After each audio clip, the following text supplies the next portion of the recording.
তুমি কি দেখো না আসিয়া আলাইহিস সালাতু ওয়াস সালাম যখন ঈমান আনছে, ফেরাউন দাবি করছে আনা রব্বুকুমুল আলা, আমি সবচেয়ে বড় খোদা।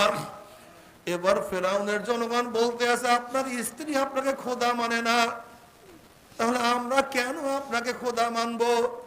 আপনার স্ত্রী আগে আপনাকে খোদা মানবে, তারপরে আপনাকে আমরা খোদা মানবো। ফেরাউন গিয়া বলতে আছে আসিয়া তুমি কাকে খোদা মানো? আসিয়া আলাইহিস সালাতু ওয়াস সালাম বলেন আমানতু বিরব্বি মূসা ওয়া হারুন, আমি মূসা এবং হারুনের রবের উপর ঈমান আনছি, আমি অন্য কাউকে তো খোদা মানতে পারি না। ফেরাউন বলতে আছে আসিয়া তুমি যদি আমাকে খোদা না মানো তাহলে কেউ তো আমাকে খোদা মানবে না। আসিয়া আলাইহিস সালাতু ওয়াস সালাম বলেন আপনাকে স্বামী মানতে পারি কিন্তু খোদা মানতে পারবো না, আমি তো এক আল্লাহর উপর ঈমান আনছি। ফেরাউন বলতে আছে তুমি আমাকে খোদা না মানলে আমি তোমাকে তালাক দিয়া দেব। আসিয়া আলাইহিস সালাতু ওয়াস সালাম বললেন তালাকের বিরহ বেদনা সহ্য করতে পারবো কিন্তু আপনাকে আমি খোদা মানতে পারবো না। ফেরাউন বলতে আছে তোমাকে তালাক দিয়েই শেষ করব না, আমি তোমাকে শাস্তি দেব। আসিয়া আলাইহিস সালাতু ওয়াস সালাম বললেন শাস্তির বেদনা সহ্য করতে না পারলে মারা যাব কিন্তু খোদা মানতে পারবো না, আমি তোমাকে অপমান করব, অপমান সহ্য করব, খোদা মানতে পারবো না। এবার ফেরাউন খুবই ক্ষিপ্ত হয়ে গেছে। ফেরাউন বলতে আছে আসিয়াকে উত্তপ্ত বালুর মধ্যে চিৎ করিয়া শোয়া দাও, আসিয়ার বুকের উপরে ভারী পাথর চাপা দিয়া দাও, নিচে গরম বালু, ওইদিকে সূর্যের গরম সহ্য করতে পারে না, শুধু বলে আহাত আহাত, আমার আল্লাহ এক, আমার আল্লাহ এক, আমার আল্লাহ এক।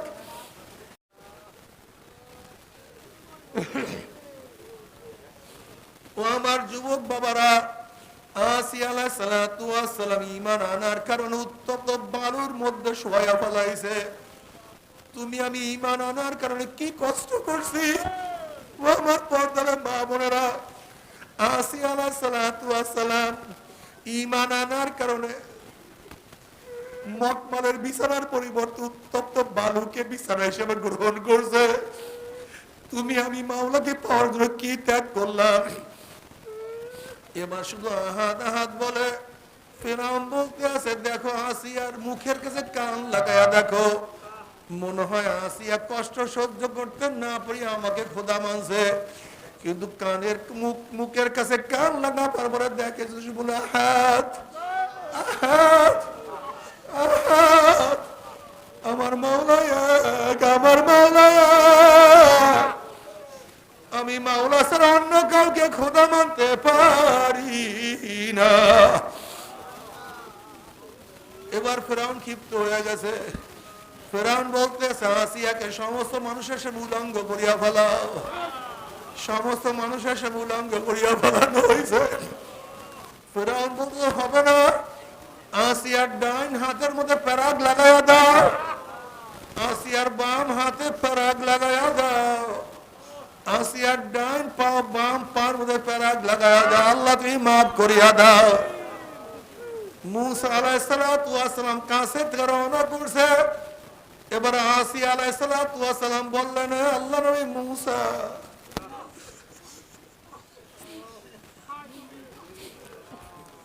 আল্লাহ নবী মূসা ঈমান আনার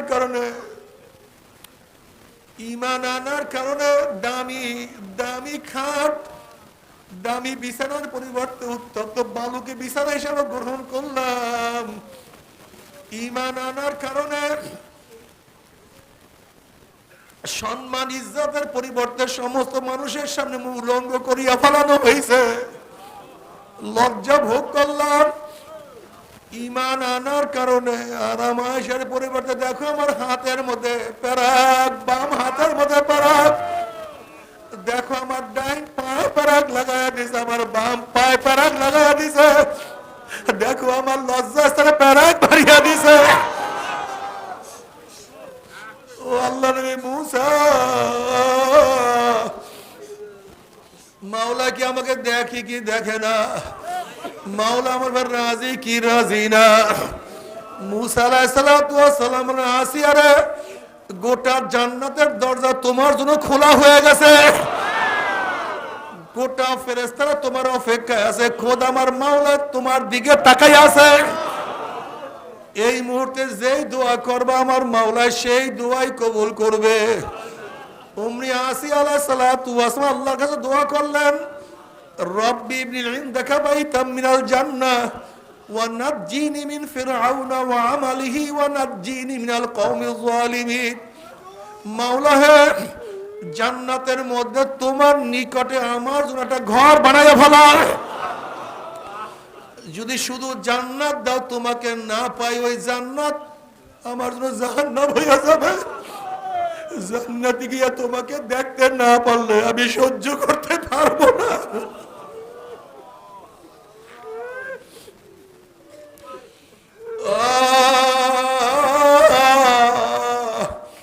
বাতু দোজক জান্নাত আসায়ে জাফেজা, বাতু দোজক জান্নাত আসায়ে জাফেজা, বেতু জান্নাত দোজক আসায়ে দিলরুবা। মাওলা হে, যদি জাহান্নামে গিয়া তোমাকে পাই, ওই জাহান্নাম আমার জন্য জান্নাত হয়ে যাবে। আর জান্নাতে গিয়া তোমাকে না পাইলে ওই জান্নাত আমার জন্য জাহান্নাম হয়ে যাবে। মাওলা হে, তোমার নিকটে আমার জন্য ঘর বানায়া দাও। মুফাসসিরিন কেরাম বলেন, আসিয়া আলাইহিস সালাতু ওয়াস সালাম এই দোয়া করার সাথে সাথে আমার মাওলা ডাক দিয়ে বলে, আসিয়া তাকায়া দেখ, তোর জান্নাতে ঘর তৈয়ার হয়ে গেছে। তুই তাকায়া দেখ, তোর জন্য ঘর নির্মাণ হয়ে গেছে। মুফাসসিরিন কেরাম বলেন, গোটা দুনিয়ার মধ্যে দুইজন মানুষকে যেতে আমার মাওলা আসমানে উঠায় নিছে। এর মধ্যে একজন ঈসা আলাইহিস সালাতু ওয়াস সালাম, আর একজন আসিয়া আলাইহিস সালাতু ওয়াস সালাম। আসিয়া আলাইহিস সালাতু ওয়াস সালাম আল্লাহ পাক আসমানে উঠায় নিছেন। মাওলা হে, যদি আসিয়া আলাইহিস সালাতু ওয়াস সালাম মাওলার প্রেমে পড়িয়া এত নির্যাতন এত কষ্ট সহ্য করতে পারে, তুমি আমি মাওলার প্রেমে পড়িয়া কি কষ্ট সহ্য করছি। একটু নামাজ পড়ার কষ্ট সহ্য করতে পারলাম না, একটু রোজা রাখার কষ্ট সহ্য করতে পারলাম না, নবীর আদর্শ অনুযায়ী চলতে পারলাম না। তোমার সে আমার সে বদনসিব আর কেউ হইতে পারে না। আমার যুবক বাবারা, কিয়ামতের ময়দানে নবীর সামনে কিভাবে দাঁড়াবা,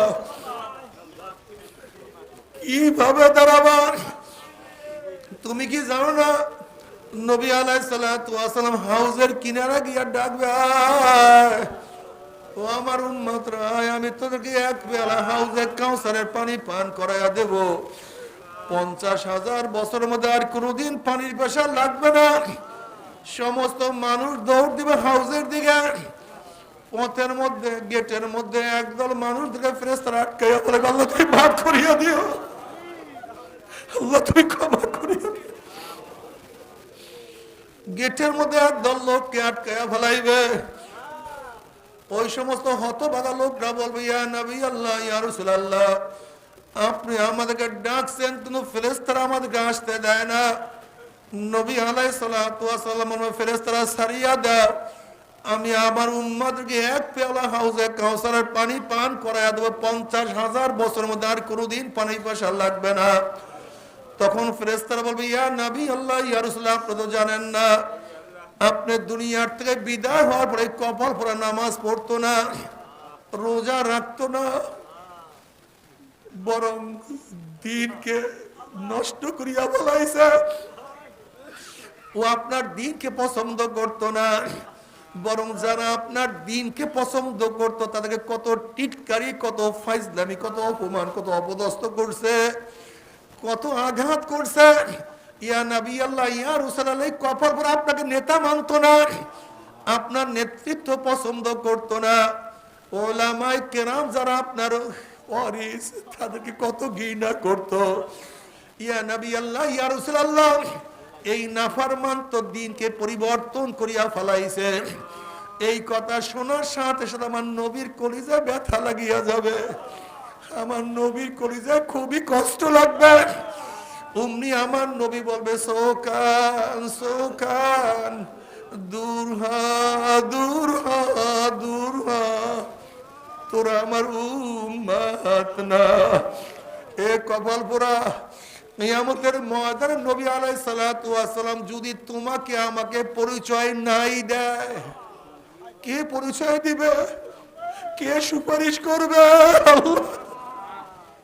কে তোমাকে আমাকে হাত ধরিয়া পুলসিরাত পারি করার ব্যবস্থা করিয়া দেবে? তুমি কি বুখারীর মধ্যে রওয়ায়াত দেখো নাই? নবী আলাইহিস সালাতু ওয়াস সালাম ফরমান, হে আমার উম্মতেরা, তিন জায়গা আমাকে খোঁজ করিও। কিয়ামতের ময়দানে তিন জায়গা আমাকে খোঁজ করিও। হাউজের কিনারে আমাকে খোঁজ করিও, মিজানের কাছে আমাকে খোঁজ করিও, পুলসিরাতের গোড়ায় আমাকে খোঁজ করিও। নবী আলাইহিস সালাতু ওয়াস সালাম পুলসিরাতের গোড়ায় থাকবে, তার উম্মতরা পাড়ি দেয়া শুরু করবে। বুখারীর মধ্যে রওয়ায়াত আছে, একদল উম্মতের ঈমান আমলে এত মজবুত হবে, ওই 30,000 বছরের পুলসিরাত 1 সেকেন্ডের মধ্যে পাড়ি দিয়ে আমার মাওলার জান্নাতে চলিয়া যাবে। যাদের ঈমান আমল একটু দুর্বল হবে, বাতাসের গতিতে পুলসিরাত পাড়ি দিয়ে আমার মাওলার জান্নাতে চলিয়া যাবে। যাদের ঈমান আমল একটু দুর্বল হবে, জোরে চলনেওয়ালা ঘোড়ার গতিতে পুলসিরাত পাড়ি দিয়ে মাওলার জান্নাতে চলিয়া যাবে। যাদের ঈমান আমল একটু দুর্বল হবে, গাধার গতিতে কেউ দৌড়াইয়া দৌড়াইয়া, কেউ হাঁটিয়া হাঁটিয়া। হাদিসের মধ্যে আসছে, এক ব্যক্তির অবস্থা এরকম হবে, একবার পুলসিরাতে ঘুরাইয়া পড়বে, আবার উঠবে, আবার পড়বে, আবার উঠবে, আবার পড়বে, আবার উঠবে। এরকম করতে করতে কোন রকমের গিয়ে উপরে উঠিয়া যাবে। আল্লাহ আল্লাহ যে কোনো একজনের মধ্যে কবুল করিয়া নিন। এ নাফরমান, এ নাফরমান। নবী আলাইহিস সালাতু ওয়াস সালাম পুলসিরাতের কিনারায় দাঁড়ানো থাকবে। যদি আমার নবী তোমাকে আমাকে নিয়া না চিনে, পরিচয় না পায়, কিভাবে সুপারিশ করবে? কিভাবে তোমাকে আমাকে সুপারিশ করবে? আল্লাহ পাক কালামে পাকের মধ্যে ফরমান, ওয়া ইন মিনকুম ইল্লা ওয়ারিদুহা কানা আলা রাব্বিকা হাতমান মাকদিয়া সুম্মা নুনাজ্জিল লাযিনা ইত্তাকাও ওয়া নাযারু যালিমিনা ফিহা জিসিয়া। নাফরমান বদমাশ বেঈমান যখন পুলসে উঠবে, জালেমরা কাইত হইয়া উপুর হইয়া আস্তে ঘুম করে জাহান্নামে পড়িয়া যাবে। আল্লাহ তুমি মাফ করিয়া দাও। যখন জাহান্নামে পড়িয়া যাবে, 1 বছর, 10 বছর, 20 বছর, 30 বছর, 40 বছর নয়, 70 বছর পর্যন্ত, 70 বছর পর্যন্ত জাহান্নামের নিচে যাইতেই থাকবে, যাইতেই থাকবে। ডাইনে আগুন, বামে আগুন, উপরে আগুন, নিচে আগুন, সামনে আগুন, পিছনে আগুন। আল্লাহ মাফ করিয়া দাও। এ আমার এলাকার বাবারা, এ মঠবাড়িয়ার বাবারা, ও মুজাহিদ বাবারা, আল্লাহ চরমনায় তরিকার নিয়ামত দান করছে, কপাল বহুত ভালো। আল্লাহ পাক হকের উপরে নিয়ে আসছে, কপাল বহুত ভালো। কিন্তু এখন পর্যন্ত তোমাদের অনেকের কলম ঠিক হয় নাই, তোমাদের কলম বক্র হয়ে রয়েছে। এক ভাই আর এক ভাইকে চোখে দেখতে পারো না, এক ভাই আর এক ভাইকে মানতে পারো না, এক ভাই আর একবার গিবা শিকায়ত করো, এক ভাই আর এক ভাইকে সহ্য করতে পারো না। অথচ তুমি কি জানো, বুখারীর মধ্যে রওয়ায়াত আছে, আল্লাহ পাক মুমিনদের সুপারিশের আইন করবে। এ মুমিনরা সুপারিশ করো। নামাজিরা বলবে, মাওলা হে আমার আব্দুল্লাহ ভাই, একই সাথে নামাজ পড়তাম, রোজা রাখতাম, আব্দুল্লাহ ভাইয়ের সাথে একই সাথে হালকা জিকিরে বসতাম, মাসিক ইস্তেমায় যাইতাম, একই সাথে মাহফিলে যাইতাম। আমার আব্দুল্লাহ ভাই আজকে জাহান্নামে। মাওলা আমার আব্দুল্লাহ ভাইকে জান্নাতে নিয়ে আসা। তখন আল্লাহ পাক বলবে, যাও তুমি আব্দুল্লাহকে বাহির করে নিয়ে আসো। তখন আব্দুল্লাহ ভাই কই জান্নাতি বাহির করে নিয়ে আসবে। আজকে কেন মোহাব্বত এক ভাইকে আর এক ভাই করো না, অথচ হুব্বু ফিল্লাহ বুগযু ফিল্লাহ। আমাদের মোহাব্বত আল্লাহর জন্য, আমাদের বুগযু ফিল্লাহ ঘৃণাও আল্লাহর জন্য, শত্রুতাও আল্লাহর জন্য। তুমি কেন বুঝো না? হযরত নূহ আলাইহিস সালাতু ওয়াস সালাম তার ছেলেকে কেন নৌকায় নেয় না? যেহেতু ঈমানওয়ালা ছিল না। সে আমার ছেলে কিন্তু বেঈমান। অথচ হাজারো মুমিন যাদের সাথে তাদের রক্তের কোনো সম্পর্ক নাই, তাদের জন্য জীবন বিলায়া দেয়। আল্লাহ, বাবারা আমি মোহাব্বত করি আমার মাওলার জন্য, আমি তোমার সাথে শত্রুতাও করি মাওলার জন্য, আমি তোমাকে ভালোবাসি মাওলার জন্য, আমি তোমাকে খারাপ জানি আমার মাওলার জন্য। অথচ আজকে তোমার মধ্যে আমার মধ্যে এমন কি হইল, আমরা দুনিয়ার জন্য, পোস্টের জন্য, অমুকের জন্য, তমুকের জন্য গীবাত করো, শিকায়ত করো। এক ভাই আর এক ভাইকে সহ্য করতে পারো না, এক মুজাহিদ ভাই আর এক মুজাহিদ ভাই ভালোবাসতে পারো না। ওরে কপাল পড়া, তোর কলম খারাপ হয়ে গেছে আর কিছু না। এই কলম নিয়ে আমার মাওলার কাছে যাইলে উপায় হবে না। ইয়াউমা লা ইয়ানফাউ মালু ওয়ালা বানুনা ইল্লা মান আতাল্লাহ বিকলবিন সালিম। এই সেক্রেটারিগিরি, এই সভাপতিগিরি, এই পীরগিরি, এই চেয়ারম্যানগিরি, এমপিগিরি আমার মাওলার কাছে কোনো লাভ নাই, আমার মাওলার কাছে কোনো দাম নাই। যাদের কলবটা পরিষ্কার, যাদের কলবটা সাফ, যেই কলবের মধ্যে গুনাহ নাই, সেই কলবই মুক্তি পাওয়া যাবে। আর যেই কলবের মধ্যে হিংসা, হাসাদ, গীবাত, শিকায়েত, ওই কলব কিন্তু কিয়ামতের ময়দানে মুক্তি পাবে না। কাজে আজকে থেকে তওবা করো। কু আনফুসাকুম ওয়া আহলিকুম নারা। তুমি অন্যের কথা বাদ দাও, তুমি নিজে বাঁচার চেষ্টা করো। আগে নিজে কুয়ার থেকে উঠো, তারপর আর একজনকে কুয়ার থেকে বাঁচাবার চেষ্টা করো। নিজে আগে তাসকিয়া নফস করো, তারপরে আর একজনকে তাসকিয়া নফস করাবার ব্যবস্থা করো। তুমি যাকে খারাপ বলো, আল্লাহর দরবারে তোমার চেয়ে সে অনেক ভালো হইতে পারে। আর যাকে তুমি ভালো মনে করো, আল্লাহর দরবারে সে অনেক খারাপ হইতে পারে। তুমি কি আমাদের শায়খ মুর্শিদের ওই বয়ান মনে রাখো নাই? আমাদের শায়খ মুর্শিদ নব্বরাল্লাহু মারকাতু বারবার একটা বয়ান করতেন, আমি মারা যাওয়ার পরে যদি তোমরা সমস্ত মানুষ আমার কবরের উপরে গোলাপ ছিটাও, আতর ছিটাও, ফুল দাও, মালা দাও, আর মাওলা যদি আমাকে মাফ নাই করে, তোমাদের এই সম্মান ইজ্জতে আমার কোনোই লাভ নাই, কোনো উপকার নাই।